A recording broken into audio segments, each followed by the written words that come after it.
Good afternoon. My name is Sarah. And my name is Grant. And we are the Harvard Crocodillos and the Radcliffe Pitches. Now, Sarah and I understand that today is the final lecture of CS50. It's been a tough semester. We made it through P-Sets 4, 5, and even finance. Now, I know this is an unpopular opinion, but I particularly enjoyed finance. I spent a lot of time with my flask. The P-Set? There was a P-Set? At least things are looking up. Today is our last lecture, and look how far we've come. If I were an emoji right now, I'd be the face with tears of joy. Sorry about that. We're just trying to work some CS50 references into the intro. Boy, I sure hope this Tide Man doesn't run off my Mario filter. You could say that. For loop x equals open bracket 1, comma 2, close bracket. Boy, I sure wish we had check 50 to see if these jokes were funny when we wrote them. Anywho, we hope that you'll enjoy this brief serenade.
Good afternoon, everyone. We are the Harvard Crocodillos, and it is such an honor to be here with the Radcliffe Pitches performing for CS50's final lecture.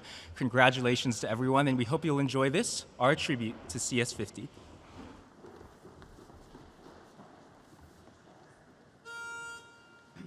One, two, 3, 4. Da da you da you da da da you da you da da da da da da da. C is for the language I once knew. O is for O notation I must do. D is for dynamic, flask run and finance it. E is even more than David Mail in Canador. So code is all that I can give to you. Code, debugging it since P set 2. Soon deadlines I'll make it. Hit compile and please don't break it. Code was made by me for you. C is for the language I once knew. O is for notation I must do. D is for dynamic, flask run and finance it. E is even more than David Mail and Canador. So code is all that I can give to you. Code, debugging it since P set 2. Soon deadlines I'll make it. Hit compile and please don't break it. Code was made by me for you. C is for the language 01000100. O is for O notation 010010. D is for dynamic, flask run and finance it. E is even more than David Mail in Canador. So code is all that I can give to you. Code, debugging it since P set 2. Soon deadlines I'll make it. Hit compile and please don't break it. Code was made by me for. Code was made by me for. Code was made by me for you.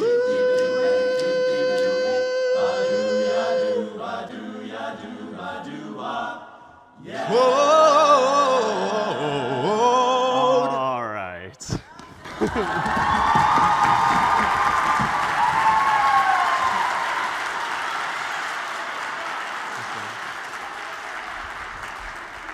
All right, this is CS50, and CS50, this was the Harvard Crocodillos and the Radcliffe Pitches. If one more time, we could thank them for joining us today.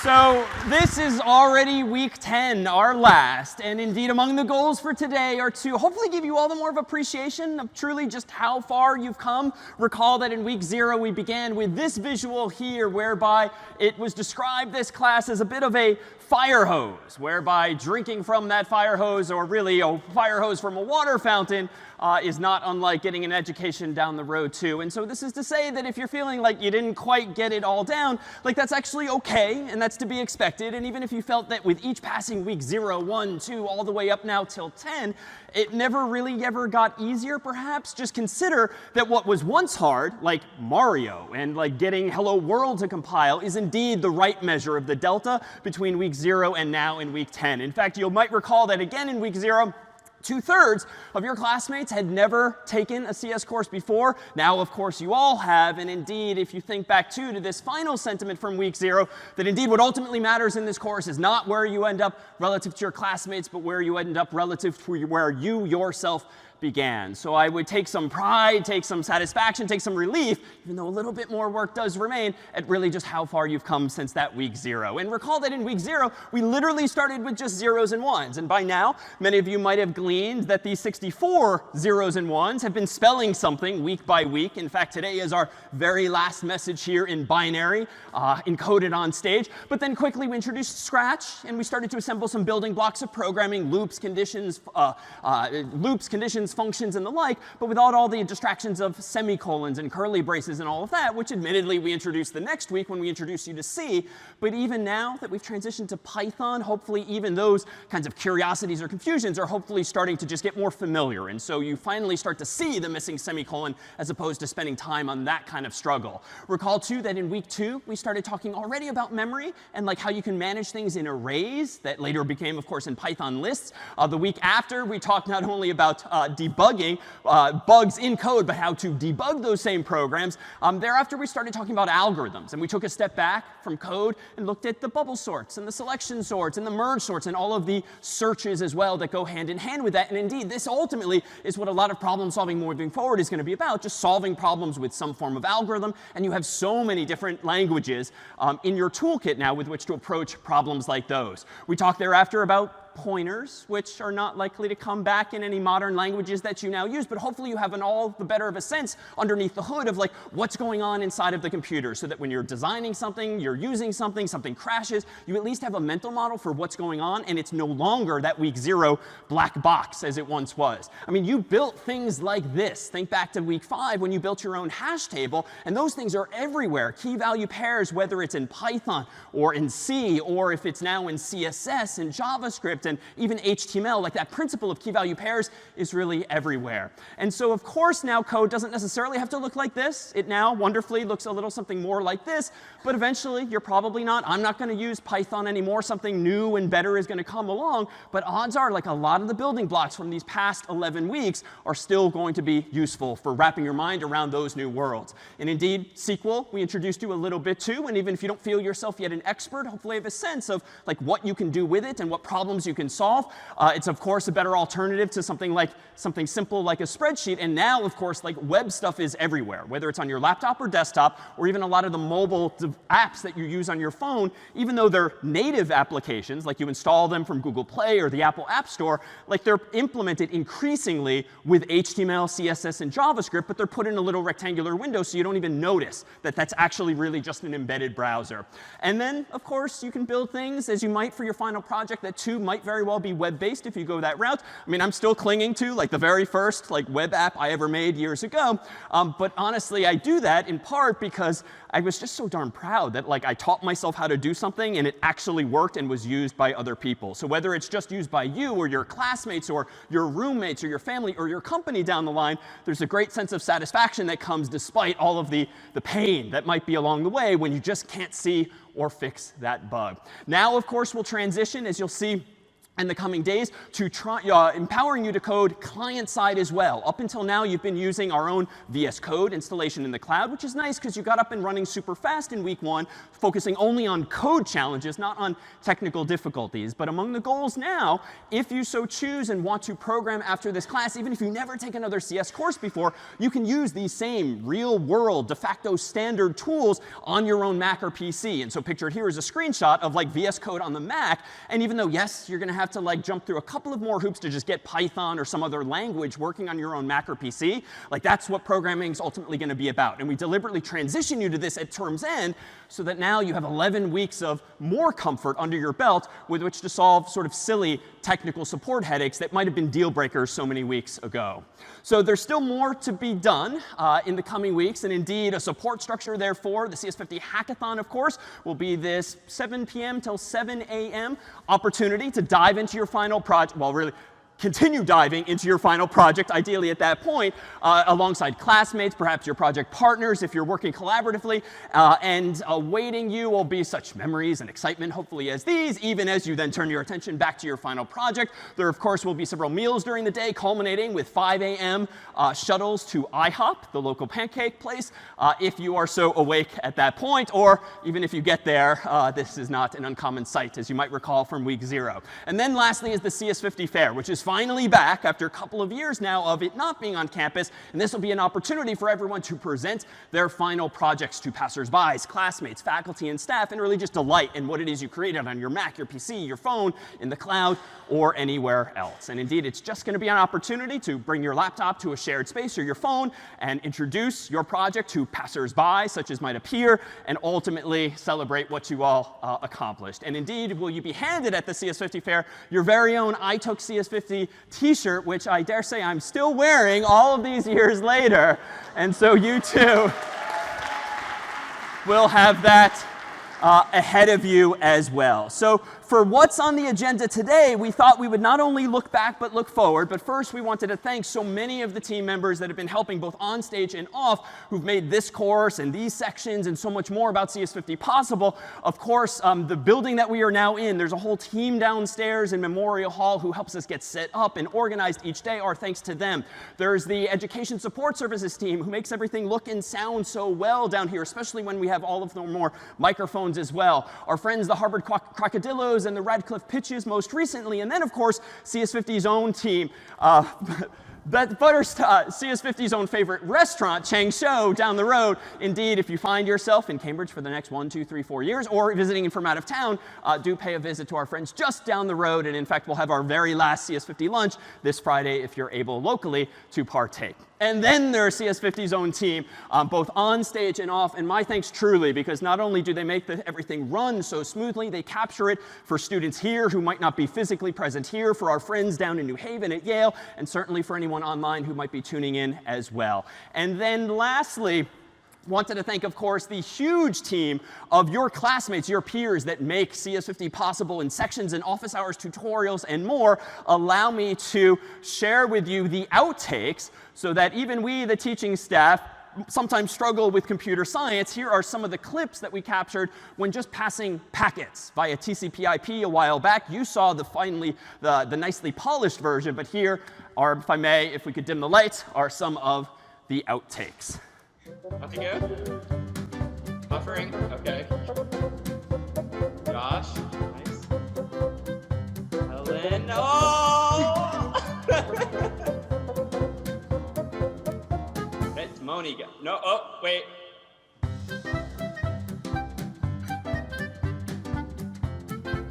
That was amazing, Josh. Sophie?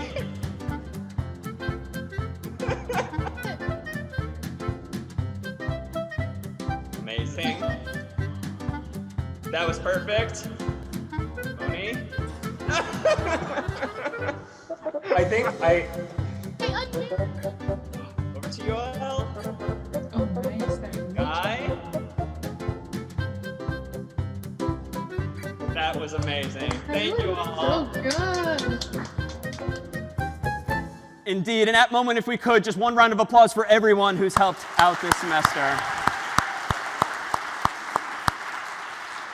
So back in week 0, we introduced you, of course, to this idea of computational thinking, which is to think a little more methodically, a little more algorithmically. And by way of these various languages, hopefully that is something you notice, maybe not in the moment, but in the months and the years to come, that you do find that your thoughts are indeed a little more cleaned up. And you're just able to express yourself a little more precisely and even spot illogic in someone else's document or statements as well. But at the end of the day, really, a course like this is also about critical thinking. And indeed, rewind again to week 0 when we framed the entirety of computer science as really just this, like problem solving. And any problem in the world, be it CS or otherwise, has some input. And we decided how to represent those inputs. It needs some output, the solution there too. And then all of what you focused on doing and learning and applying these past several weeks is in that proverbial black box, which hopefully is not such an abstraction anymore, but is indeed something that you know how to harness and know what could be going on underneath the hood, even if it's in some technology or some language that maybe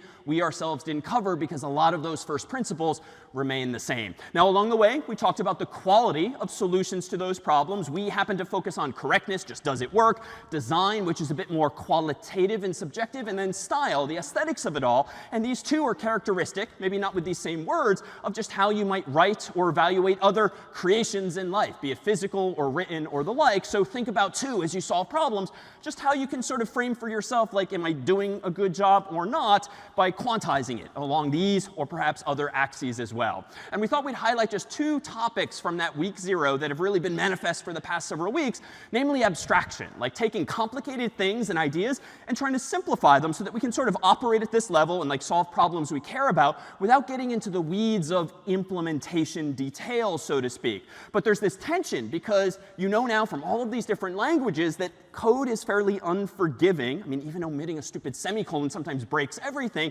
And so precision is sort of at odds sometimes with this idea of leveraging abstraction. And so we thought we would try to tease this apart, especially all these weeks later here, but with a bit of a live demonstration. So on the way in, you probably all received a sheet of paper.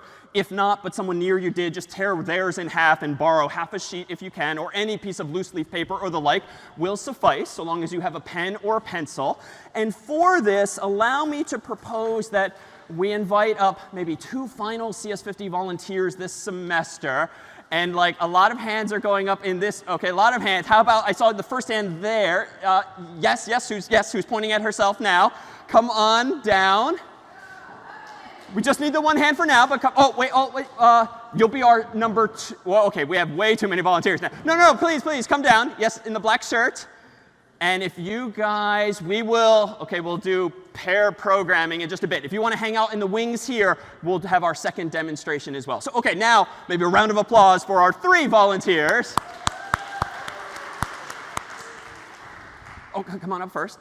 Oh, no, second and third. OK, you come first. We'll do it order. No, this is a Q. OK, Q. Here. OK, what's your name? I'm Danny. Danny. OK, take this mic. OK, so we will DQ you momentarily. All right, so Danny, come on over to the middle here. And in a moment, I'm going to hand to Danny a sheet of paper that has a picture on it. And this picture is going to be something that I'd like you to verbally program the audience to draw. You can use any words, any abstractions, any level of precision that you want, but you just can't make hand gestures or sort of show them what to draw. But first, do you want to tell us a little something about yourself, including everyone here? I'm Danny, and I took CS50. OK, wonderful, wonderful. So I'm going to reveal the picture only to Danny. And if each of you would like to take out that sheet of paper and just make sure that no one else can see this, if you want to hold it up this way, everyone here is now holding their pen or pencil. And in some number of steps, give them a verbal algorithm for drawing what you see. And you can say anything you want, but no hand gestures. OK, so you're going to want to draw a square in the center of the paper with the diagonal pointing to the center of the edge. Wait, no, actually, I scratched that. Draw a rhombus in the center of your paper. And for those who forget what a rhombus is? For a diamond, a square that's on its side. And then from the bottom vertex, draw a straight line down, but not all the way to the edge of the paper. OK, and then keep your pencil or pen at that point, and you're going to want to draw a line that's parallel to the line of the original rhombus, to the right. And then keep your pencil or pen at that point and draw a line straight up connecting to the side vertex. Yes. And then go back to the line that you drew from the bottom vertex to the bottom of the paper, and then draw a line parallel to the left edge of the rhombus. And then keep your pencil at that point and draw a line up to the vertex of the rhombus again. The end? The end. All right. Well, thank you to Danny. Hang on to your paper. Thank you so much. And if you want to step off to the stage there, we will reveal. Thank you. A round of applause, if we could, for Danny. That is not an easy task, I'm sure. And if Carter wouldn't mind just grabbing a few samples here, let's actually take a look on the overhead if we could. I'm going to pop down over here real fast. We don't need to collect them all, but if you're feeling either good or bad with what you drew, happy to collect a few of them. OK. Oh. OK. Thank you. Thank you. OK. Hope you won't mind if I can't reach everyone. Just a couple more. OK, over here. OK. All right. That's OK. This one's really funny. OK, I'm going to go with this one, if I may. And Carter has some, too. OK. Thank you so much. OK, so just a random assortment here. Let me turn on a camera so I can show you what I see. Here, for instance, is one classmate's drawing, which might resemble perhaps what you drew here. Here is the beginnings of a house, it seems. Nice. This one Okay, this one is larger. And how about a couple of others that we're getting closer, I think?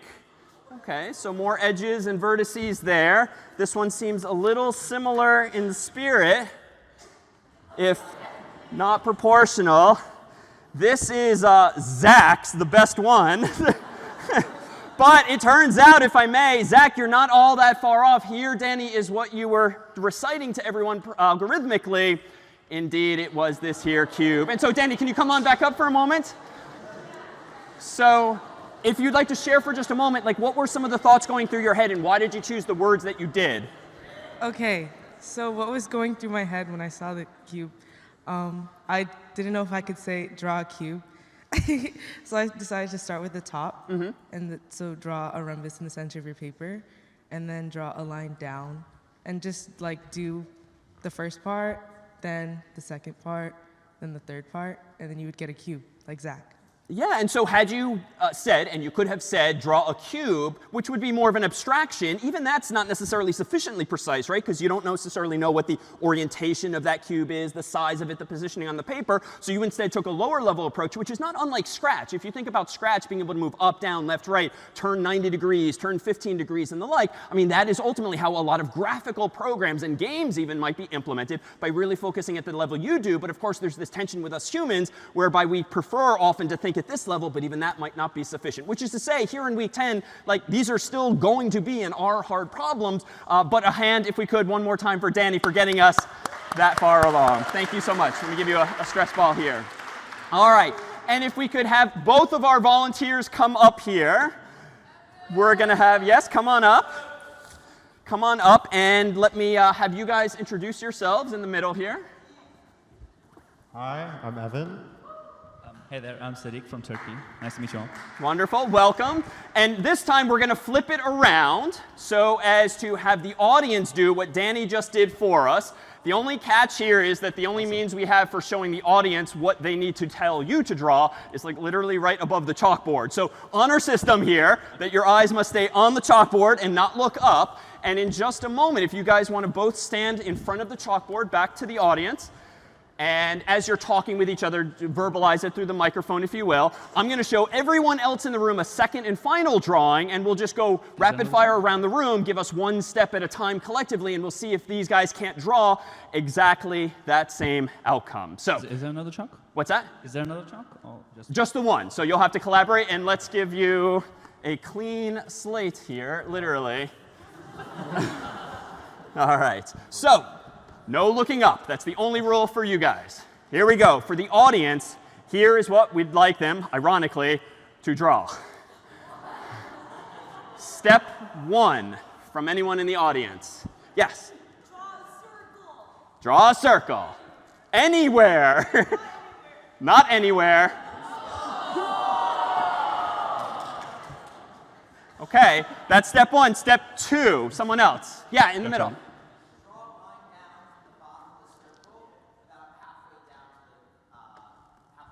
Draw a line down from the bottom of the circle about halfway down.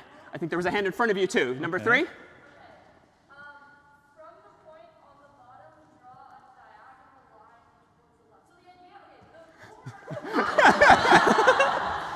the idea, Okay. OK, the overarching goal here, for those unable to hear, is to draw a person. Okay. It may be a stick figure.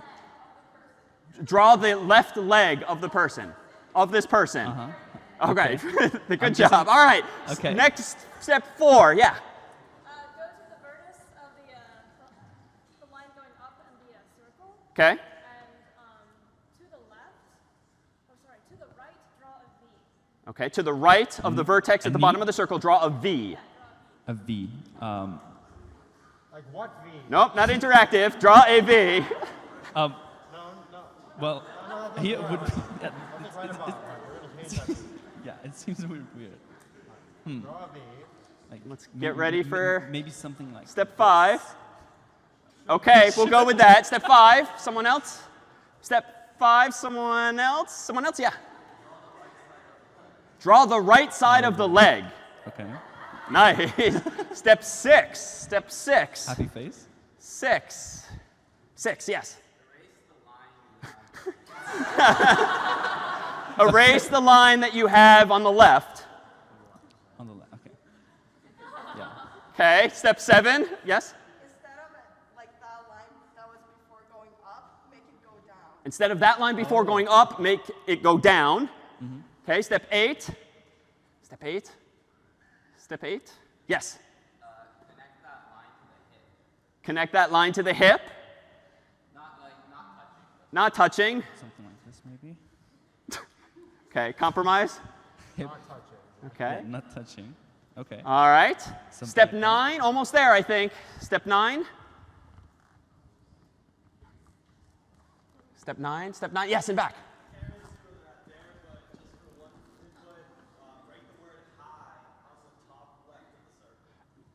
Write the word hi on the top left of the circle. Okay. And step 10, almost there. Draw a line pointing to hi. Okay, so it's like a speech bubble, basically. Okay, and step 10, 11. Yeah? Erase the exclamation point. Nice. 12. Do we want to give them one more? 12, or are we good? Yep, last one.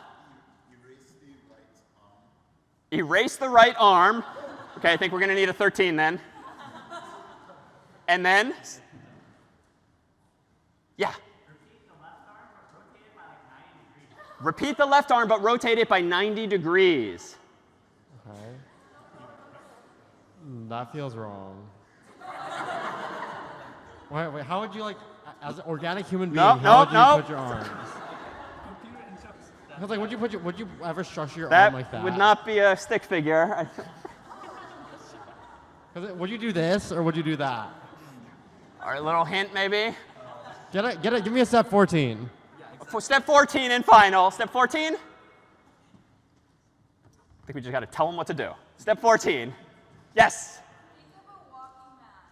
The right hand would be like a V, similar to a normal V, but just rotate the edge of it a little to the left. Think of a walking man and and have the right hand walking to your right. All right, so like, it's like.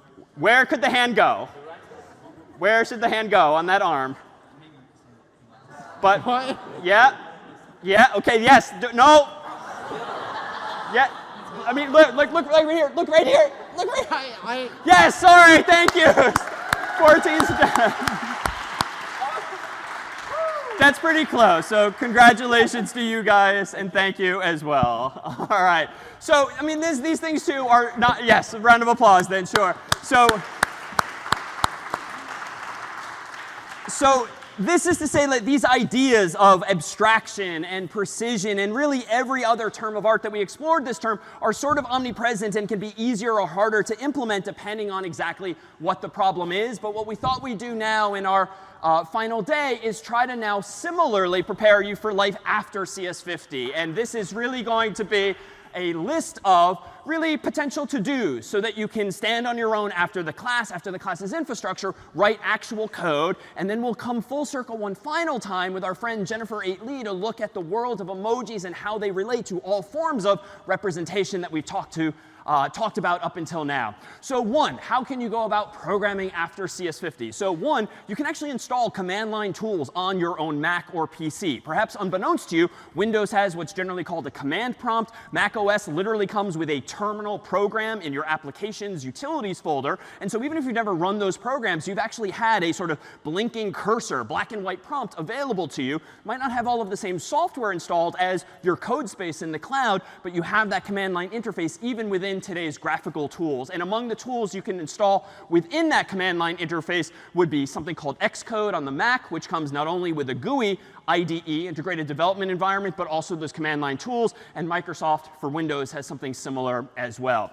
Learning Git. So we've used Git only unbeknownst to you underneath the hood for the most part, but Git is a very, very popular tool, if challenging to pick up for the first time, that makes it easy to push code to a website called GitHub or any equivalent, and then collaborate more effectively with classmates. There's definitely a bit of a learning curve, but thanks to CS50's own Brian Yu, you can start, for instance, with a video like this, and this indeed is going to be one of these de facto standards in the real world, at least for the next several years, that you'll probably encounter if you work in tech or really any company where you're doing some programming. VS Code itself will walk you through this process in the coming days, but you can indeed install it on your own Mac or PC.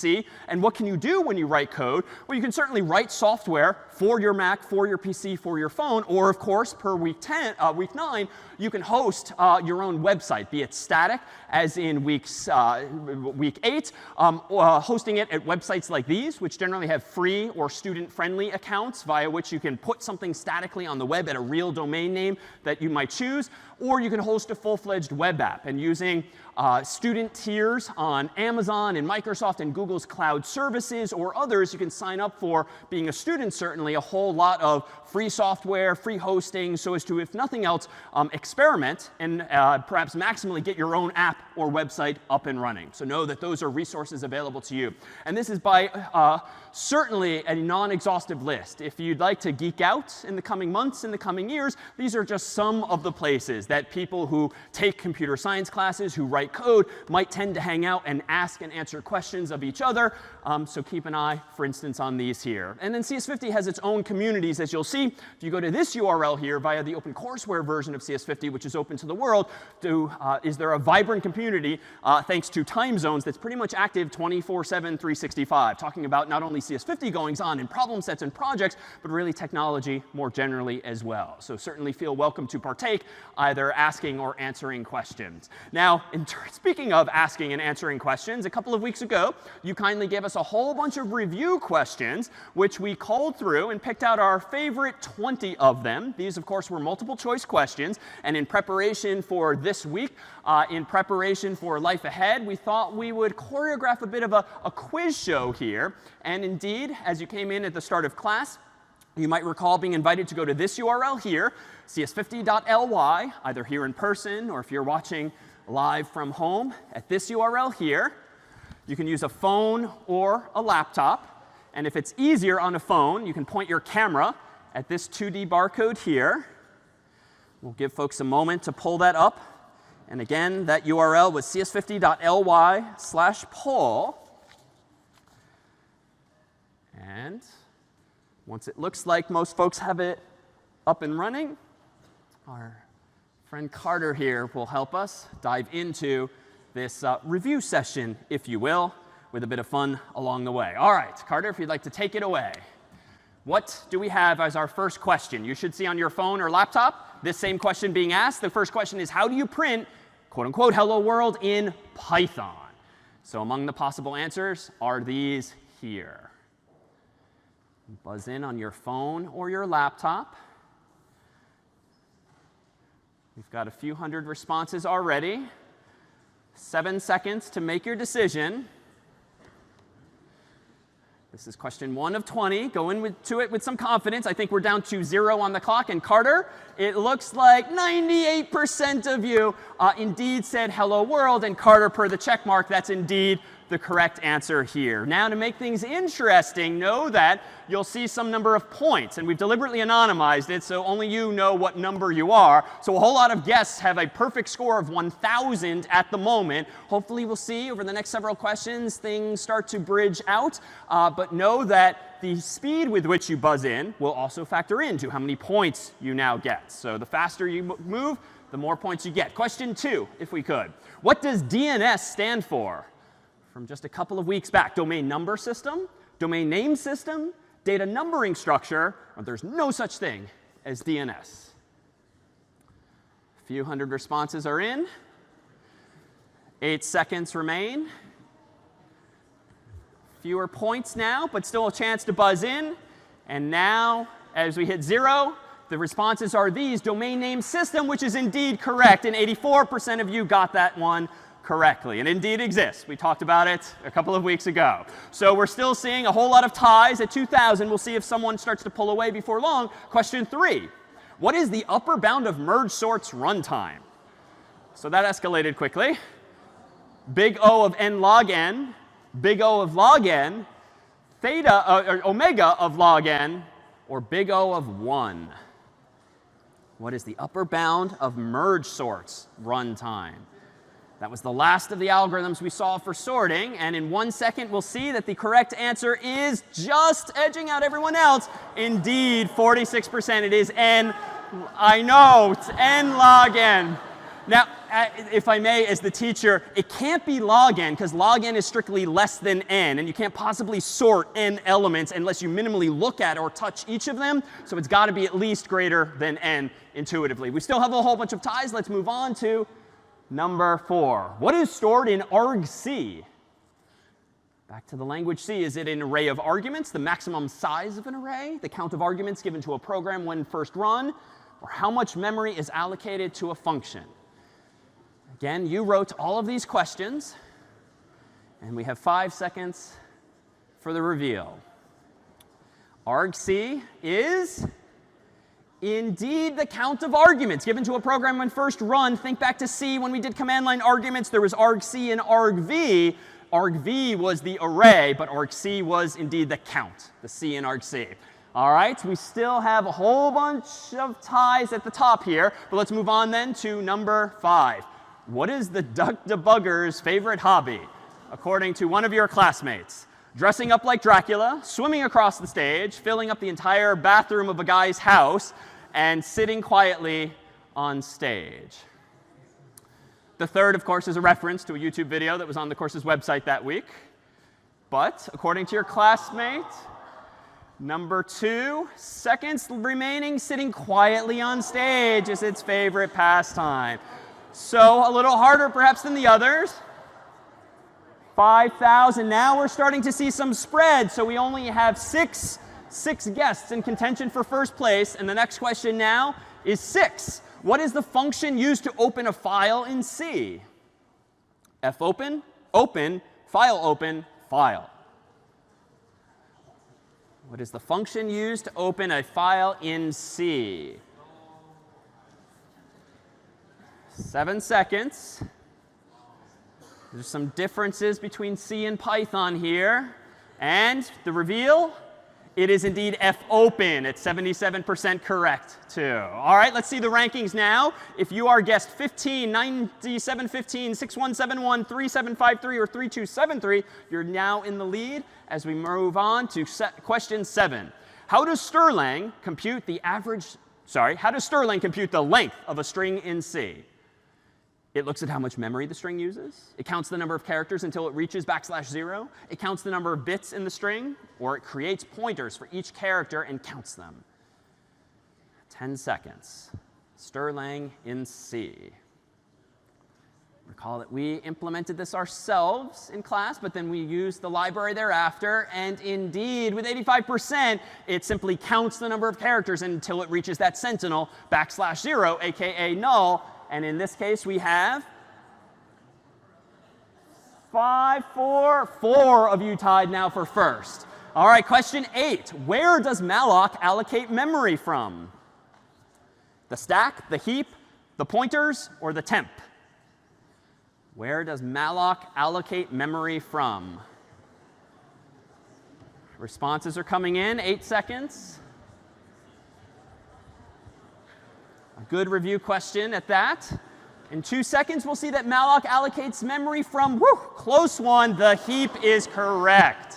The heap is correct. The stack, recall, is where functions store their local variables and their arguments, and that just happens automatically. The heap, represented in our pictures up top, is where malloc draws from. Now we have guest 15 has made its way to the top here, but others can catch up if they don't buzz in fast enough. So number 9. How many people flew from 50ville to New York on the day of the crime? 16, 29, 8, or 3? Anyone with a laptop perhaps has an advantage here? 5 seconds. And the answers are, but the answer is 16. let's see if guest 15 got this. They did not. Goodbye to guest 15 at the top. All right, question 10. We're about halfway there. What are meta tags used for in HTML? To describe a web page, to define parameters for an element, to group elements together, to translate content into machine-readable format. What are meta tags used for in HTML? We saw a few of them for different use cases. And with 1 second, we see that indeed the number one answer was to describe the web page, be it for a mobile device, be it for screen scrapers like Facebook and Twitter and other such apps that grab images and descriptions thereof. All right, we're in the second half now. Guest 4669 has edged ahead. Guest 15 is now in 6th place. All right, number 11 is, how do you find the address of a variable in C? Think back a few weeks. Star, $, ampersand, or ask.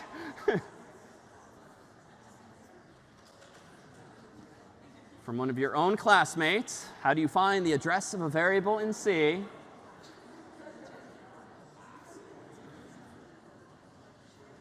And the number one answer is ampersand, which is indeed the address of operator at 62%. Nicely done. Let's see who's atop the list now. Guest 4669 has retained their lead, so we move on to 12. What does the arrow operator mean in C? A hyphen and a greater than sign. Nothing, starts a comment, replaces a star and dot operator, declares a pointer. What does this arrow operator mean in C?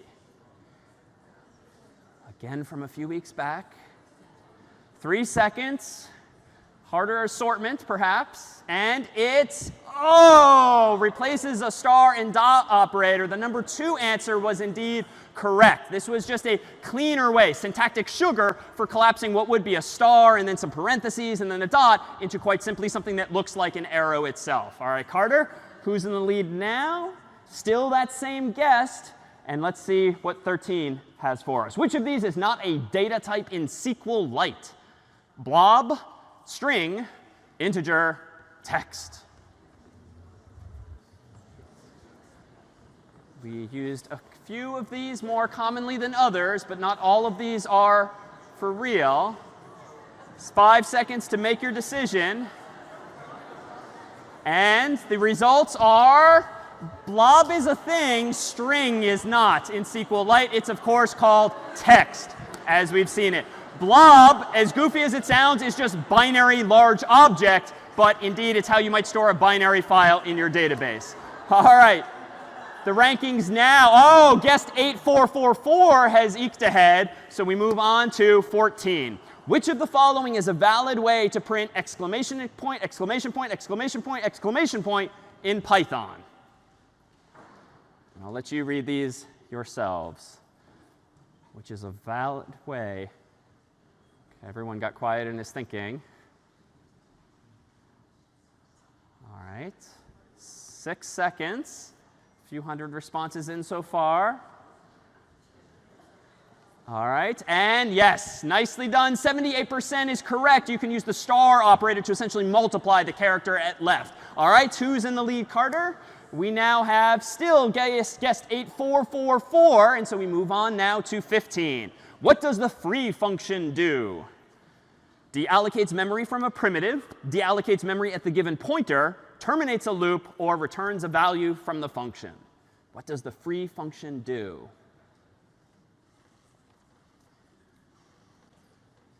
All right, 5 seconds. What does the free function do? It's the opposite, essentially, of malloc. And it deallocates the memory at the given pointer as well. And in C, that's on you. In Python, you don't need to worry about allocating or freeing alike. All right, we now have at the top, still guest 8444, and seeing more and more spread, 16, which is not a step of compiling. Think back now to week 2, compiling, preprocessing, linking, or threading, which is not a step of compiling. We use it as a catch-all, but it technically means a few different things collectively. All right, and Threading is indeed not on the list. That is a technical thing, generally meaning a program can do multiple things at once, but that is not related here to compiling. All right, guest 8444 is still at the top. We have just a few questions left, and so 17, what was the surprise at the beginning of the Halloween lecture? According to your classmates, someone scared me, someone hid candy under every chair, someone dressed up as me, the entire staff dressed up as Carter. Interesting litmus test of who came to or watched lecture, perhaps. Let's see which guests got this correct. Someone's really dressed up as indeed me at 64%. So I think we have attendance here, essentially, from that lecture. So let's move on now to the final few questions after seeing that guest 8444 is still doing well. Can anyone dethrone them? Why is it incorrect to use the equals equals operator in C to compare strings? It's computationally inefficient. You're comparing the locations of the strings. Strings don't exist. Using equal equals will lead to buffer overflow. Why is it incorrect to use equal equals in C to compare strings? 3 seconds. We saw this live, and it motivated like an entire week because you're comparing the locations. That is, the addresses in memory of those same strings. All right, let's see if this leaves the rankings the same. Guest 8444 is still at the top and pulling ahead. 2 final questions. 19. What is the difference between null, 1L, and null, 2 L's? Null and null mean the same thing. Null refers to \0, whereas null, 2 L's, is the 0 address. Null is the 0 address, whereas null, 2 L's, refers to \0. Null is null, but lazier. 5 seconds. Subtle, not the best design, perhaps, to have in technical terms. But indeed, 62% of you got that NUL is the first thing we talked about when we talked about \0, and NULL is a pointer. It's the 0 pointer. Same thing, same number, but different context. All right, Carter, guest 8444 is the person to beat with our final 20th questions. What do the binary bulbs on stage spell today? And these are your 4 choices. Different from usual. We usually use 8-bit ASCII. Today we are using UTF-8, which is a form of Unicode, which is the larger subset that uses 1 or 2 or 3 or even 4 bytes to spell a single character. And the answer, wow, close, is indeed a cupcake. Indeed a cupcake. Well done. And let's see the final results. 8444 is the winner. Are they here in person, perhaps? 8444? You're 844. Come on down.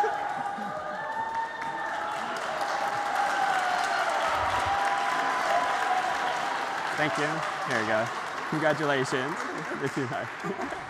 All yours. All right. So today, if we may, give me just one moment.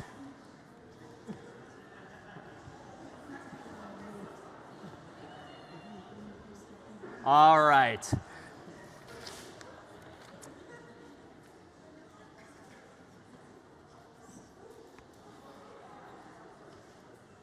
All right, so today we are so pleased to be joined by Jennifer A. Lee, who's an alumna of the college, a dear friend, and is actually really the reason why there's evidence of Muppets in CS50. In fact, some years ago, I was visiting her, and she had on her shelf like this custom Muppet. It wasn't one that appears on TV, but she had somehow gone on a website, a former toy store called FAO Schwartz at the time, and you're allowed to configure your own Muppet whatnot, choose the eyes, the nose, the face, and the torso, and I just thought this was the coolest thing. And so in the taxi on the way home, I was like going on the website trying to purchase our very first Muppet. I then sort of woke up the next morning thinking, why did I just buy a puppet in the back of a taxi? And so it sat on the shelf for really 2 years. And then a colleague of mine within CS50's team decided, after I brought it into the office to sit on a shelf there, to actually bring it to life. And indeed, if you Google around CS50 Muppetry and puppetry online, you'll see, in fact, these as characters, not only over the past couple of years in COVID times, when really there was next to no one actually here, and so they were instead, but indeed, she's brought not only this educational educational element, this pedagogical element, this playful element to CS50, and we have her here today to speak to exactly the sorts of encodings that are here on stage. Jenny is the former vice chair of the Unicode subcommittee on emoji, which is to say that she and her colleagues have been influential in taking emoji from what was a very limited character set early on and by far unrepresentative of much human emotion in speech into really an initiative now to capture digitally all of the world's languages, past, present, and future, as well as the range of emotions that we might see here in the form of that pillow or even in the cake that awaits. So allow me to introduce Jennifer 8 Lee. Thank you. I have much drink. OK. Clicker. Hi. All right, hold on. I have to hide my drinks. I might need more water. All right. I'm really excited to speak here. Last year I was here. One, I was wearing a mask, which is like a real bummer if you're lecturing, and then the entire front part was all Muppets. So I'm really happy to see humans actually. And it's always an honor to speak at Sanders. And then Dave and I were actually classmates way back when. So I do remember him when he was an undergrad, much like you. So I'm going to give a talk on the world of emoji and how I kind of became an emoji activist. So it kind of all starts with my friend Ying Liu, who is a designer who's well known for doing the Twitter fail whale, which was kind of laid to rest, except now this week it seems like it may be necessary again. So she and I one day were texting, this is back in 2015, we were texting about dumplings because we are Chinese-ish women and we like to text about food. And so I sent her this picture of dumplings and she was like, yum, yum, yum, yum, yum, yum, yum, yum. And then she was like, oh, Apple doesn't have a dumpling emoji. And I was like, oh, that's kind of interesting. I didn't really think anything about it because people point things out to you all the time and then you just forget.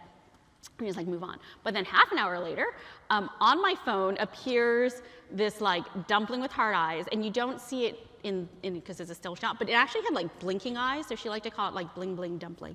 So she, as a designer, had decided to go in and make her own dumpling emoji because she was like, I'm a designer, I can fix it. But that actually got me thinking. I was like, where do emoji come from? And how is there not a dumpling emoji? Because from my perspective, dumplings are this kind of universal food, right?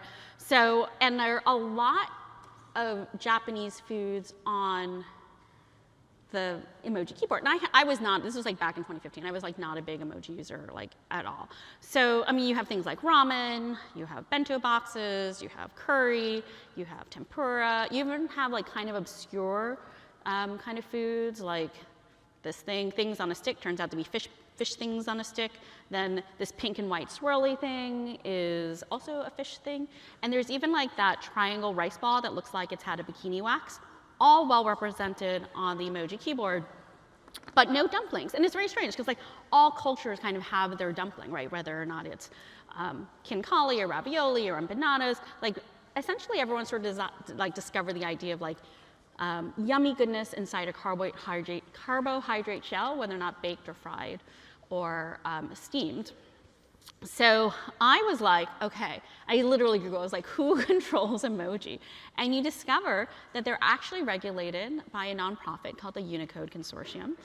And it is, and I just went on their website and I discovered that they had 12 full voting members as of 2015. So this is 2015. And they were mostly US multinational tech companies. It was Oracle, it was IBM, Microsoft, Adobe, Google, Apple, Facebook, and Yahoo. And of the three that were not multinational US tech companies, they were, let's see, a German company called SAP, a Chinese telecom company called Huawei, and then the government of Oman. Those were basically the 12 full voting members of the US multinational tech companies. So they at that point paid $18,000 a year to have full voting power on the Unicode committee. And I was like, oh, that's a lot of money. And I kind of felt indignant about this. And, but then, if you kind of keep on digging on their website, you found there was this kind of interesting loophole, which is you could join as an individual for $75. You don't get voting power, but it gave you the right to put yourself on the email list and also to attend the quarterly Unicode meeting. So I was like, I'll do that. I had no idea what I was doing, but I'm like, I'm going to go fight for this dumpling emoji, because from my perspective, dumplings are universal, emoji are kind of universal. So the fact there was no dumpling emoji meant like something was wrong in the universe, and I was determined to fix this. So, you know, I was on this email list, and then a couple of, like, maybe even like a couple of weeks later, I got, you know, they kind of sent out this note that's like, hey, who's coming to the quarterly meeting? And I was like, I looked at the calendar, I looked at my schedule, I was like, oh, I'll be in like, you know, Silicon Valley that time. So I basically like RSVP'd, and I was like, I will be there, and took Caltrain to an Apple building. It's a legal building in, I think it was Sunnyvale. So I just like show up. And I don't know what I was sort of expecting, like with like, you know, the Unicode. I think I maybe thought it was gonna be like a baby Congress, like, you know, like with a little, you know, very formal seats, people with gavels. That is not what I found. Basically, it was a conference room full of people who skewed whiter, skewed older, skewed male, skewed engineers. And this is basically the room where it happened. So, and this is 2015. These were the people who decided your emoji. All very nice. And there was, you know, one even had a daughter who had a sense of humor and made him a shirt that said, shadowy emoji overlord. So I just kind of listened to them debate things like milk emoji and beans emoji. And it just seemed like not quite right to me that like it would be this global visual language that were basically decided by like a small group of people inside a conference room in Silicon Valley. So I decided to form a group called Emoji Nation, whose motto is like emoji by the people for the people, and it basically advocates for more kind of representative, inclusive emoji. You know, we started with a Kickstarter campaign, dumpling emoji process, trying to like, you know, right the wrong in this world, and made this little cute video sort of advocating. Dumplings are one of the most universal cross-cultural foods in the world. Georgia has kinkali, Japan has gyoza, Korea has mandu, Italy has ravioli. Poland has pierogi, Russia has pelmeni, Argentina has empanadas, Jewish people have kreplach, China has pot stickers, Nepal and Tibet have momos. Yet somehow, despite their popularity, there is no dumpling emoji in the standard set. Why is that?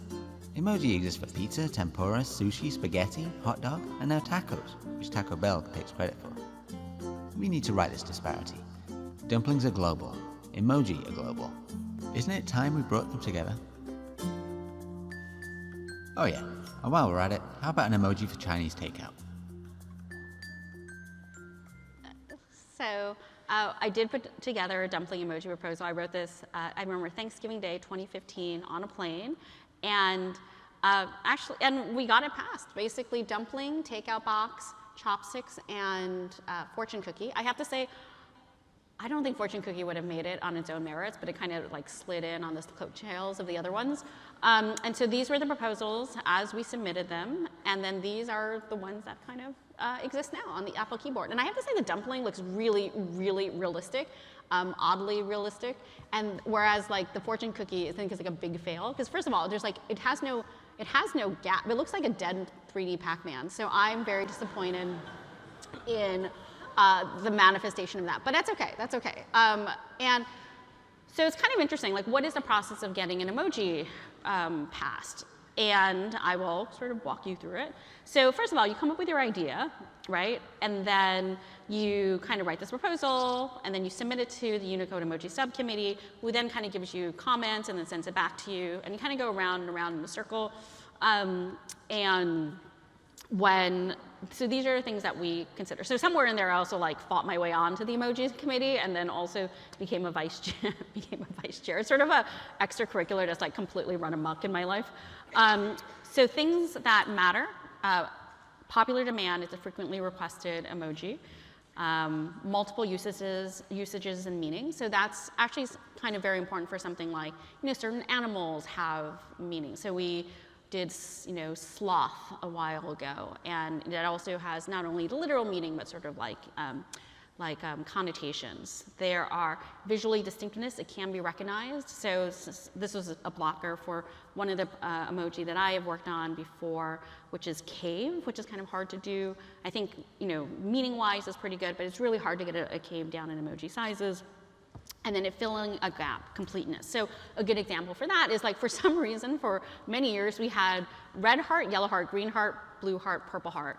and no orange heart. So you would do the rainbow, but people would substitute the pumpkin in. So you would have a rainbow heart thing with a little pumpkin stuck in the middle. So orange heart obviously should be added and give a sense of completeness. And then something else is existing vendor compatibility. And so a good example for that was many years ago, WhatsApp decided to add the gender non-binary emoji. And then once it did that, then all of the other kind of vendors jumped on. So what kind of knocks out an emoji? So too specific or narrow. So we'll often see that with like very specific animals or a very specific group. It's redundant. So 1 year, oh my God, who makes the Butterball? Butterball makes the turkeys. Butterball submitted an emoji proposal that was like a cooked turkey, but we already had a live turkey, so it seemed kind of redundant to have both like a cooked turkey for Thanksgiving and a live turkey. So not visually discernible. This is a struggle for things like, I don't know, my friends have kind of proposed kimchi. Kimchi is really hard on emoji sizes for many reasons, and part of that tension is because it's not visually discernible. Then there are no logos, brands, deities, or celebrities, so no Nike swoosh, no McDonald's M. And then this is one that we kind of decided in the last year or so, which is no more flags. Flags are a very complicated thing, and as a result, Unicode does not want to be in the business of deciding what is a country or not a country. So like, when you get a proposal from like Kurdistan, you're like, yeah. So right now, the way that the emoji flags are decided is they kind of depend on what the UN recognizes. And then those get passed down to the International Standards Organization, and then Unicode just does that. Like, it does not want to be in the business of kind of, the geopolitical affairs. So once it comes out of the subcommittee, it goes to the full Unicode Technical Committee, UTC. Those are the people that were in the room that I showed you. And they vote once a year, basically, to pass all the emoji, and it takes a while. There's a lot of like coordinating with the International Standards Organization and like a lot of working with the companies, and eventually it takes a long time, but it ends up on your devices. And that historically has taken about 18 to 24 months from when you put in a proposal to when you get it in. It's going to be a little bit longer going forward, probably, is my sense, as Unicode has decided to sort of space out some of the Unicode releases. So Emoji Nation, kind of has done its thing. So one of the weird things is like, how did Unicode, this like kind of nonprofit organization based in Mountain View, California, end up controlling this like global visual language? So a lot of it has to do with the fact that emoji started in Japan back in the late 1990s. This set from Docomo in 1999 is widely considered sort of like the first like color emoji set. It has been collected by the Museum of Modern Art. And so the Japanese telecom companies would have their own sets of emoji, and then there were different companies, so they would have different sets. So you could basically only send these like visual characters with someone who was on your same carrier. So it's like basically equivalent of if you were on like Verizon, you could only text people on Verizon with like emoji, or if you were on T-Mobile, you could only do that.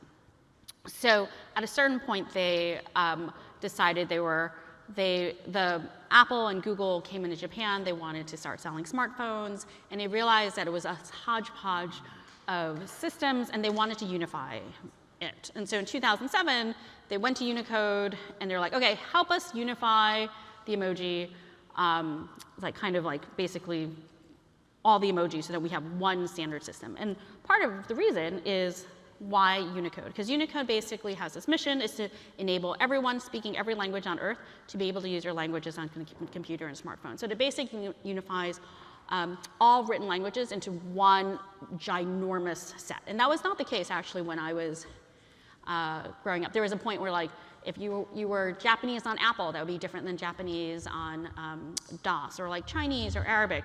So it drove everyone crazy, and they basically decided around the late 80s or early 1990s that they were going to come up with one standardized system that sort of encoded all characters in one ginormous set. So there's three main projects for Unicode, if you care. So one is encoding characters, including emoji. Now there are about 100,000 characters assigned. So that includes like Chinese, Japanese, Korean, Arabic, Cyrillic, actually all the hieroglyphics. all of the emoji. A lot of things like the Bitcoin symbol or like copy left or whatever. Those all assigned were about 100,000 characters, even those languages that are basically out of use. So the other thing it does, it creates localization resources. So things so that you know, like, oh, if you're in this country, you're using the euro or you're using the pesos or something. So there's a lot of localization that data that is needed depending on which geography you're using your device from, or like that, you know that the time is used this way or dates are shown that way. So that is called the Common Locale Data Repository, or CLDR as they call it. And the other thing they do is they kind of maintain libraries for developers in order to do all of so they are not building everything from scratch, and that is called ICU. So it's very funny because like it's called CLDR, and then one day one of our friends' girlfriends made him this thing which she called a seal deer, because whenever he talked about CLDR, she thought he was talking about seal deers. So now this is his little like mascot for like Unicode related things. So how does Unicode do this? So it basically assigns code points, and each code point is a unique number assigned to each Unicode character. So face with tears of joy can be written like this with a code point, or it can be written like this in terms of decimal numbers, and it can also be written this in binary numbers. So these are all basically the same. And the key thing to know, at least about emoji, is that when your device, if you're talking your iPhone with someone who's on a laptop or an iPad or like on an Android device, it's not sending the images back and forth, it's sending just a number back and forth. And then locally, your phone or like your laptop decides like, oh, this number correlates with which image in terms of our emoji font, and then pulls it up. So this is really key to know why different emoji look different on different platforms. So 2007 to 2010, it took about 3 years, but Unicode 6.0 came out with our first little baby set of emoji. And it just kind of hung out there for a year. Like it wasn't doing anything. So 2011 though, Apple starts adding the emoji keyboard, and it just like explodes. Like I feel like in some ways, emoji were not like invented, they were discovered.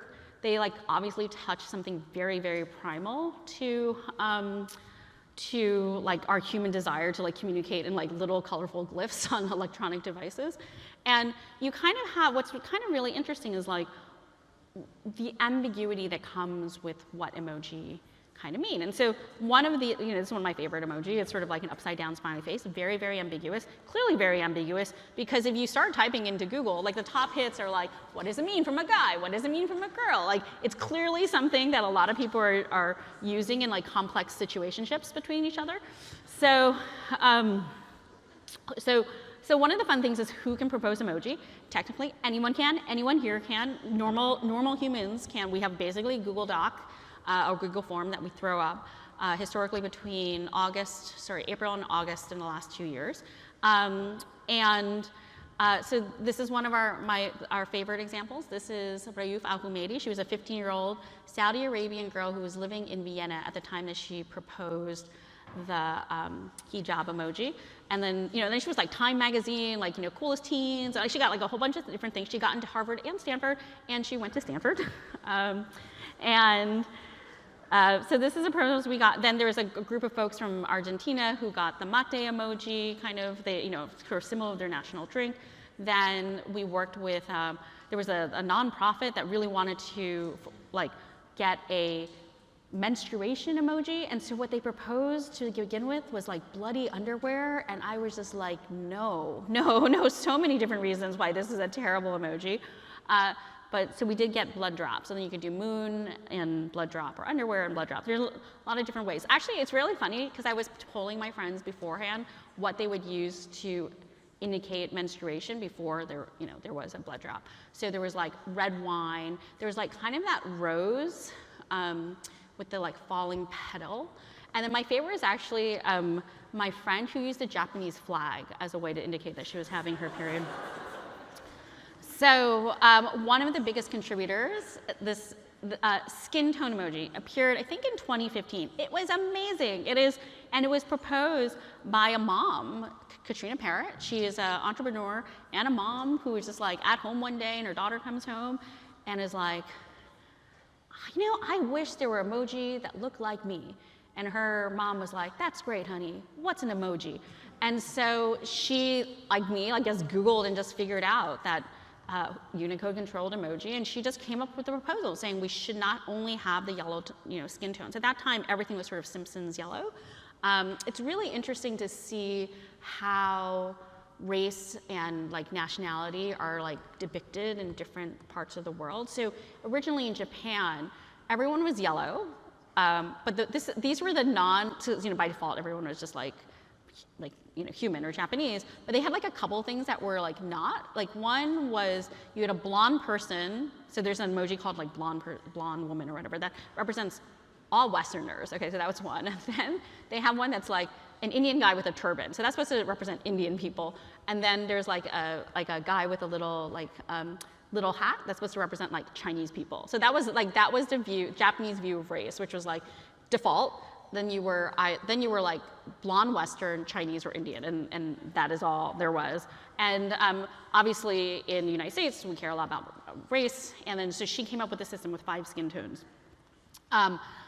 Just like normal people. Some guy in Germany decided that he wanted to do a face with one eyebrow raised, or as we call it, the Colbert emoji. Oh, this one's fun. So woman's flat shoe. I have to say, not highly used statistically at this point, but I really kind of appreciate it because it was a mom who was very offended that all women's shoes had heels, even the sandals. So this is her. She had like 3 kids at the time. She now has 4. She was very fertile. And she also did the women's flat. Okay, she also did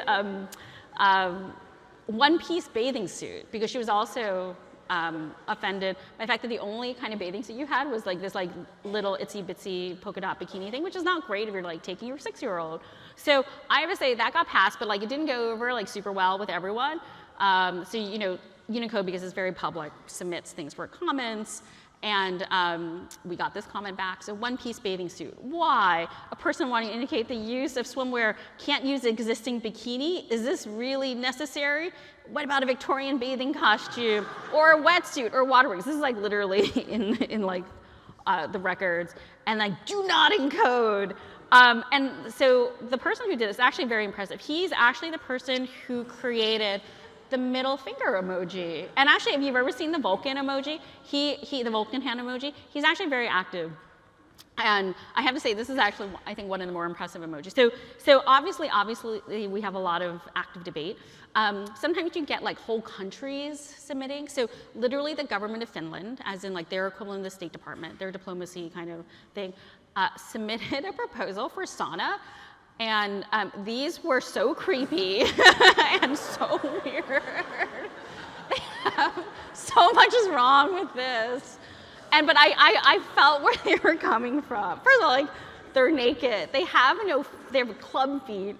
And so we decided to help them. We're like, okay, we see where you're going with this. Let's see if we can like help you like come up, like we had the spoon, like should there be like steam around them, like should they be naked or wearing a towel? It was like super like dicey, but we wanted to help them because it was like literally a foreign government coming in front of Unicode advocating for the sauna emoji on behalf of their entire country. So then this is, it sort of evolved into just basically person in steamy room, which is the most sort of like the PG version of sauna. No, and there's no spoon, they're all dressed, it's very odd. But so you can see the evolution of what it started out, what we submitted, and then what it ended up. So there's a lot of like evolution throughout the entire process. And like companies can submit emoji proposals too. So Google actually worked on this one. I love this one. Okay. So just to give you some context, as of 2015, there are many ways you could be or have an occupation as a male on the emoji keyboard, right? Like for example, you could be a police officer. You could be a detective, you could be a Buckingham Palace guard, you could even be Santa Claus. Like these are so many jobs that you could have. But if you were a woman, as of 2015, there were 4 things that you could be. You could be a princess, you could be a bride, you could be a dancer, or you could be a Playboy bunny. These were the sum total of all the occupations that we could have. So there was sort of this movement at that time. There was like this like video on YouTube that like went viral. There was like a New York Times op-ed that was like, where are the women with professions? So basically they came up with a set of emoji for professions. And what's nice is not only did women have these professions, now men have them too.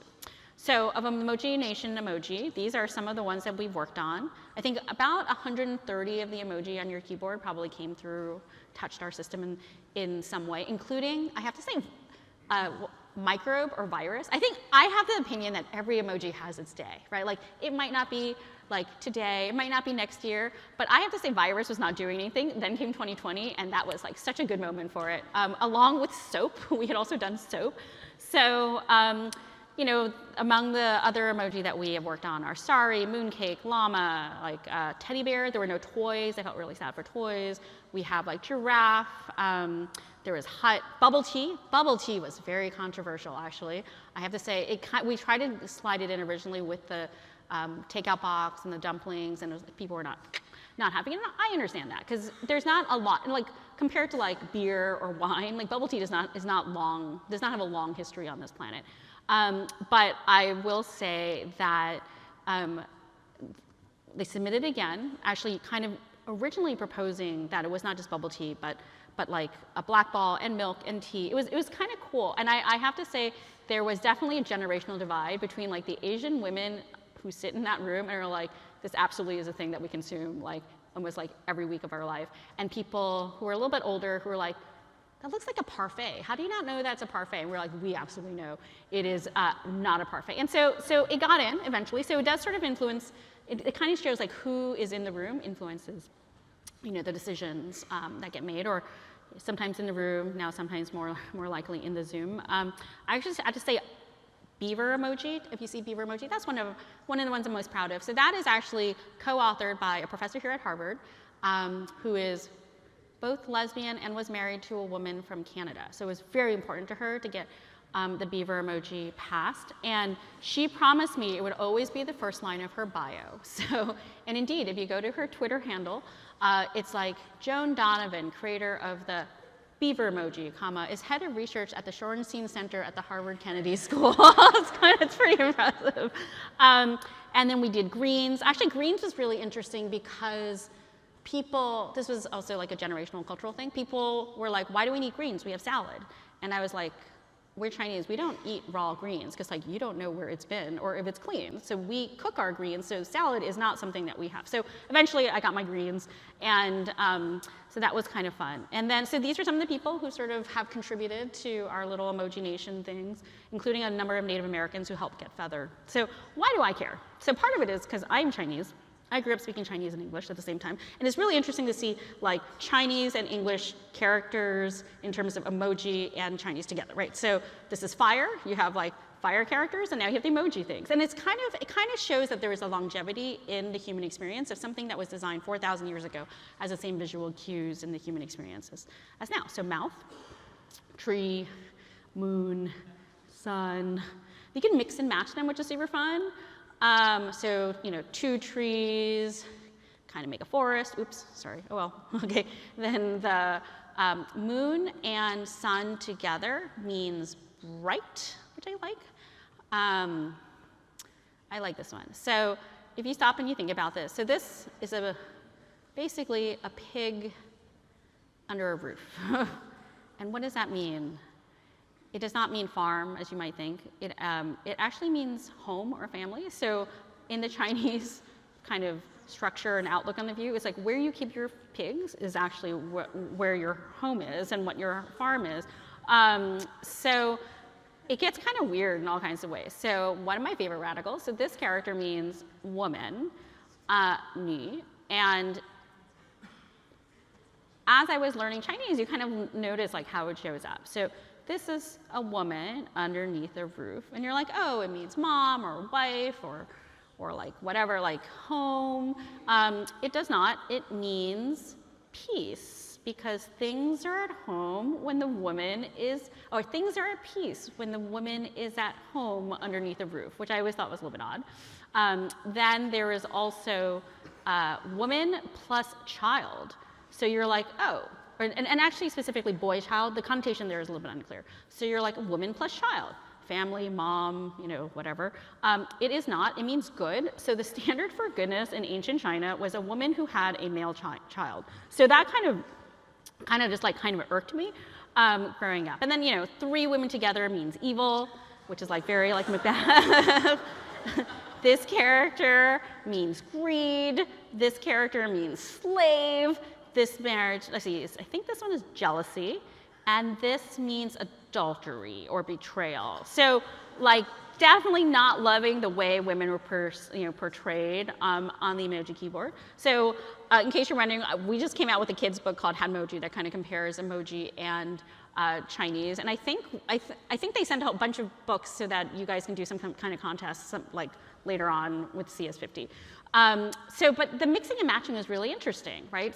For example, the skin tones are actually the same yellow character plus a layer of skin tone on top of this. So I kind of took my lessons from Chinese in terms of seeing how things can be bind. So there's something you should know about, which is zwij. This is also an invisible emoji character. It stands for zero with joiner. And it was actually originally created mostly for, I think, Arabic, where you would basically kind of force something to have like be in the beginning of a word or an end of the word by kind of having this like invisible character. So the rainbow flag, for example, is actually a rainbow plus the white flag.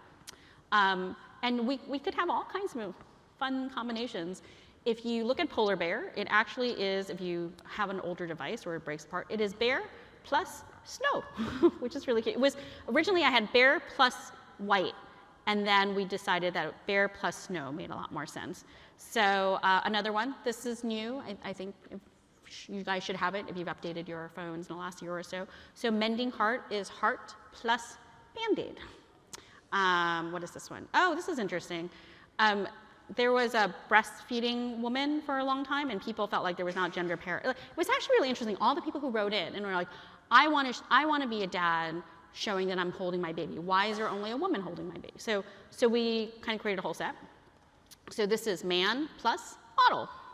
Ta-da! And so this is, and all of these occupations are actually oftentimes a woman plus, like, the fried egg, or like a school or a tractor, and that's how you got the occupations. If you send an emoji over into an older system, sometimes it'll break apart. So one of my kind of favorite kind of contributions in this world is interracial couple emoji, which we did with Tinder, which is super fun, because then you could have different couples that are, and like so many combinatoric. This is a fun, if you guys ever have to do a combinatoric test, this is really fun because you have 2 genders plus a third neutral gender plus 2 people plus 5 skin tones plus yellow. Like, how many emoji couples can you come up with when you introduce this factor? So this is, and underneath it, it's just a zwij sequence. It's like 2 people standing together that are like glued together. Now, this actually gets interesting from a CS50 perspective, because in many cases, even though you only see one character, underneath the hood, depending on how your system works, they're counting each one of these as an individual character. So your string length actually might be 5 instead of 1. And this kind of became a problem with things like Twitter, where things had a hard skin length. So gender inclusivity is actually one of the things that we've been dealing most with in the last couple years. So it's kind of interesting if you think about both what a pictorial language looks like versus the abstractness of a spoken language. So, because we had boy, and we had girl, but there was no way to say generic child, right? Like, if you wanted to say child, you had to pick a boy or a girl, but not a way to say like just some little person. And that's really key, because in English, at least, there is no gender implied by child. So how do we mimic that? And it also is key for something like doctor, right? Doctor and teacher, those don't have gender implied, but when we have them on the emoji keyboard, you have to pick a male teacher or a female doctor or whatnot. So there was actually a guy at Adobe who considers himself non-gender binary. Also, the man behind the orange heart, he fought and got basically the first 3 non-gender binary emojis. So child, adult, and older adult. So those are created. And then we started having to propagate them through actually all the occupations. So these are the gender neutral versions of many of those.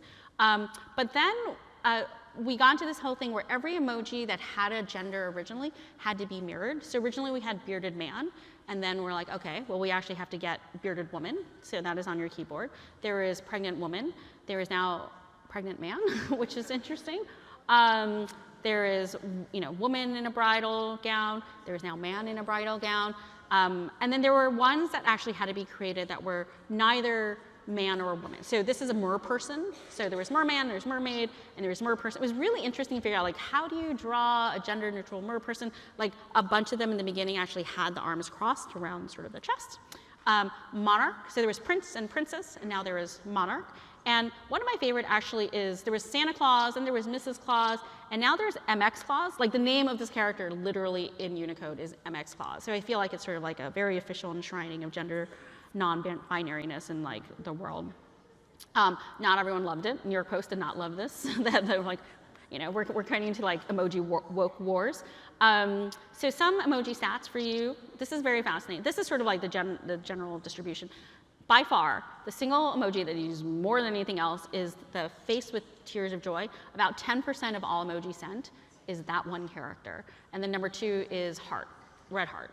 And then it kind of goes down. So there's a frequency of emoji use. This is sort of done by order of magnitude. So 1 is half of 2, 2 is half of 1, da, da, da, da, da. So it's really interesting. It's a very, very steep drop off after the first couple. In case you ever want to go onto the emoji kind of Unicode website, you too can see all the frequency things. So I think it's really funny. So basically, if it's green going this way, it increased in usage between 2019 and 2021. If it's red going this way, it dropped. And so pleading face, which was a relatively new emoji, just sort of shot up on the charts. And whereas actually like smiling face with heart eyes actually like kind of slipped, which is interesting. So we just closed our emoji proposal round for 2022. These were sort of the breakdowns. People love submitting smileys and food and beverages, animals and nature, da da da. I mean, these are very googly colors. So what is the future of emoji?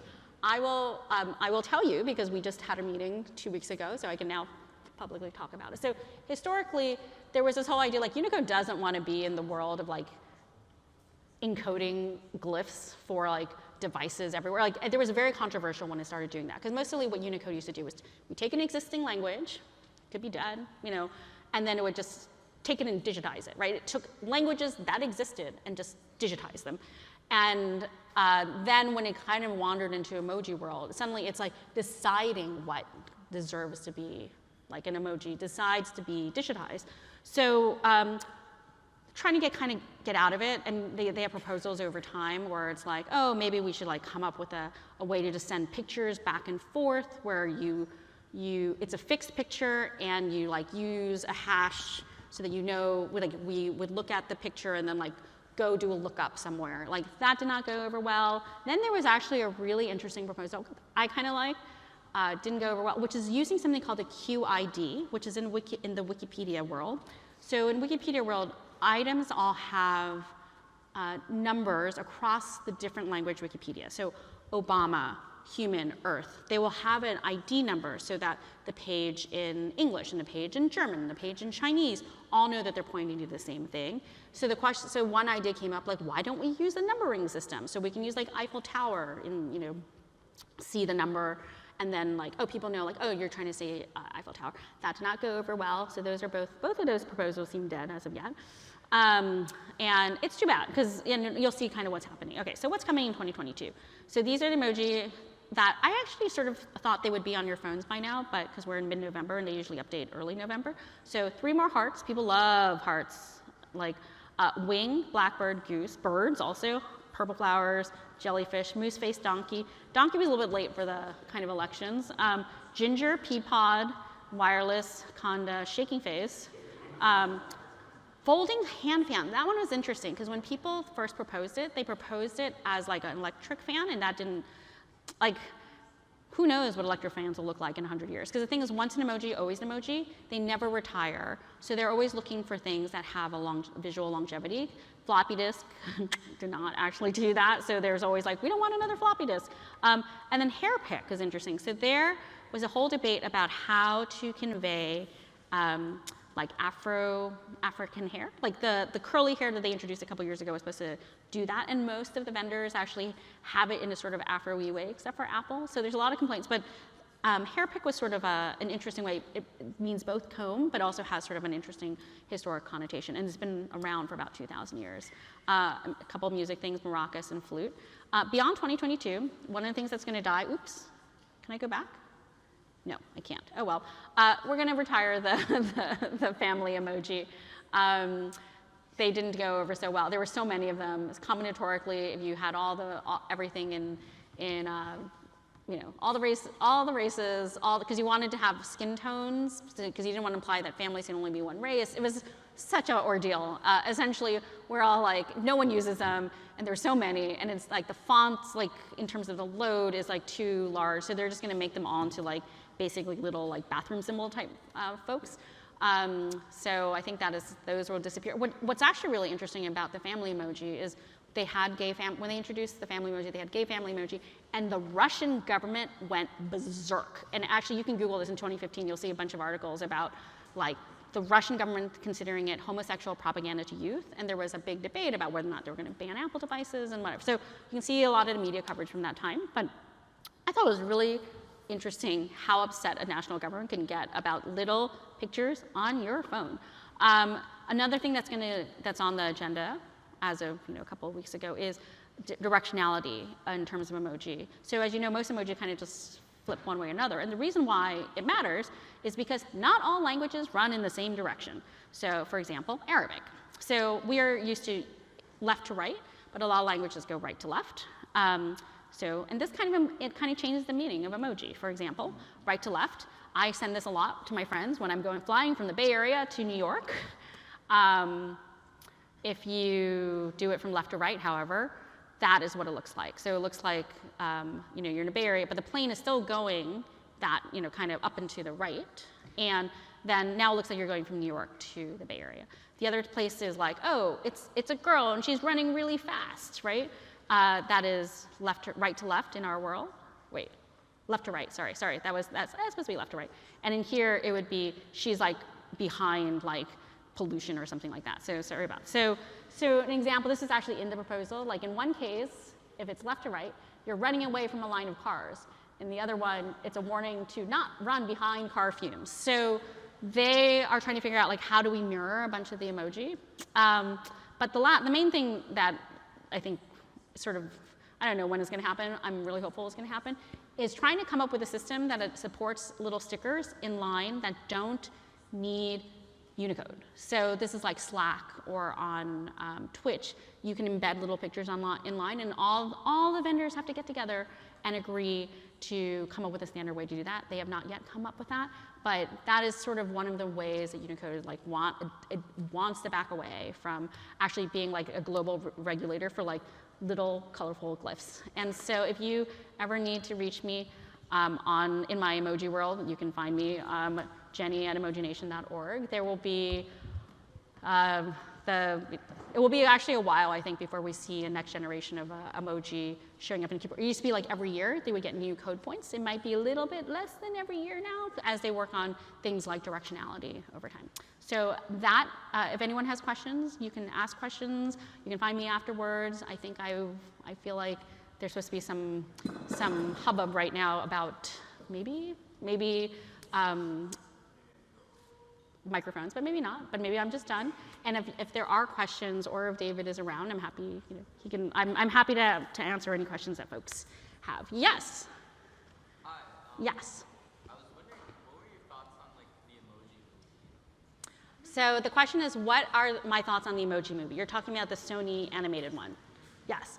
Okay. My thought on that is it is better than a 6% rating on Rotten Tomatoes would lead you to believe. So that's my one thought.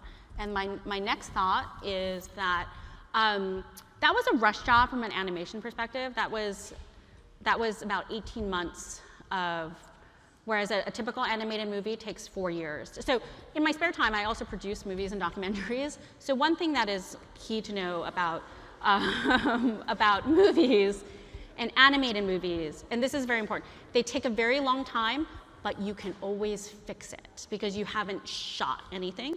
And a very good example of that is, I assume you guys have seen Frozen. If you haven't seen Frozen, you seem of the age that you would have seen Frozen. I do not understand like how huge a phenomenon or why it was such a huge phenomenon. but they actually did an original cut of Frozen, and it did. So I don't know if you guys know the sort of Snow Queen thing, but she's like super dark and like not fun and like kind of evil and like not someone you want to like get behind as a character. So they actually did sort of a rough cut of that of Frozen, and they came out of that with it's just storyboarding, and they were like, that is not good, and they killed it. So they were like, we can't go with this, and then started from scratch, more or less again, starting with the song Let It Go, which is actually written by a kid from my elementary school, Bobby Lopez, or co-written by Bobby Lopez. I also, actually, fun fact, I took the school bus with Lin-Manuel Miranda, so I was a 4th grader when he was like a kindergartner, so we had a very musical elementary school in New York City. But the thing is, they could fix it because they had enough time and have enough money. Not like movies where you shoot humans, much harder to fix, because you have the footage that you have, and you can do little pickups, but you can't fix it. So essentially what happened in that case, I think it's 18 months, and it could have gotten better. And a lot of the movies that you see with Pixar, like it's actually sort of emotionally similar to the movie called Inside Out. And, but Inside, they just have more time, and so it's better. So as opposed to 18 months, which is not long enough to make animated movie good. But the other fun thing is, it was so weird because they sold sponsorships. It was like, oh my God, here comes the bots and the malware. Let's go into Dropbox and protect ourselves. And so I think that it got a lot of like bad kind of vibes from the press for doing things like that. But from a kid's perspective, it's fine. I think if I don't know that I would like put it in my top 10 of animated pictures, but it's better than 6% on Rotten Tomatoes. And then actually, if you guys ever care, we have done, I did a documentary about Emoji, and all the people that helped create Emoji. And we did a CS50X movie night, I think, during the pandemic. Was it during the pandemic? Everything sort of like blurred together, but it was during the pandemic. Yeah. Are we, more questions? Yes.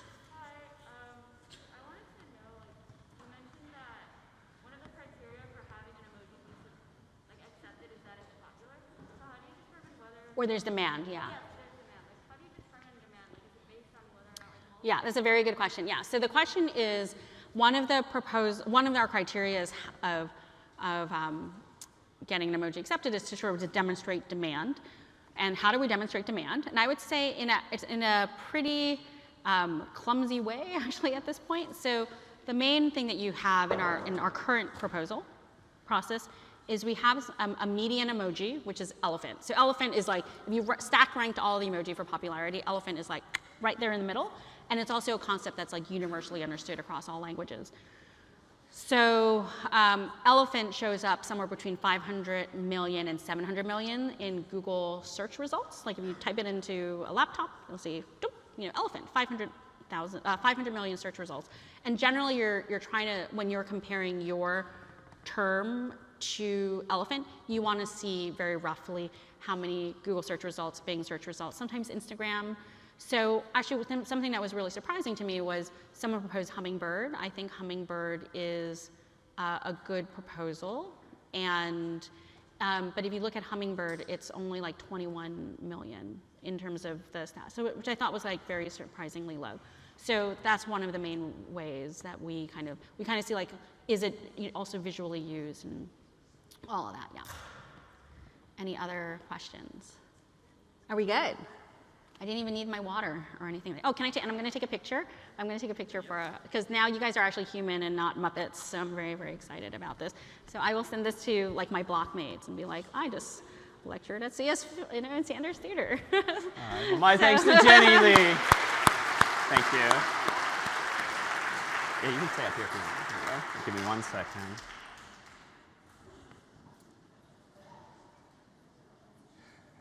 So if up until now, thought it would be appropriate to toss this up on the board. If up until now you've not yet gotten a CS50 stress ball on the way out, please do grab one. We got some extras as well off to the side. But I would also keep in mind back in week 0, where again we asked you to categorize yourselves as to whether you are among those less comfortable, those more comfortable, or those somewhere in between. Please know now that you are officially all Please know now that you are all officially among those more comfortable, and indeed, even though a couple of more milestones await, we cannot wait to see what you accomplish with your final projects. In the meantime, as always, this is, and now, this was CS50.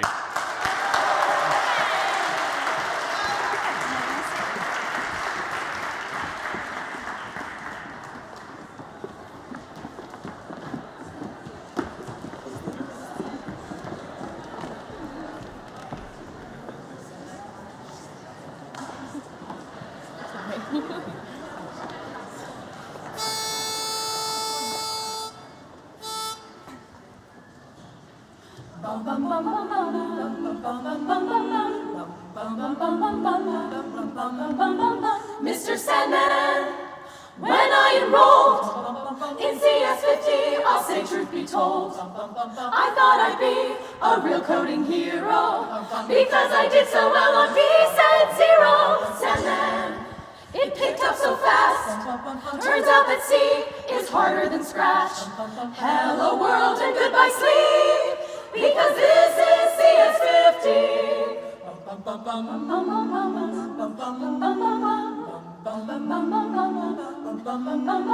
Mr. Sandman, I was on the Val grind, trying so hard to not fall behind, attending section and wanting a tutor, stuck in the inch-main void of my computer. Sandman, finally getting ahead, then Malin switches to Python instead.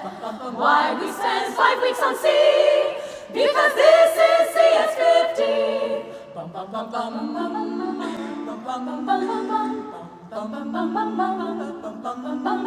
Mr. Sandman, we completed each task, JavaScript, SQL, CSS, and Flask.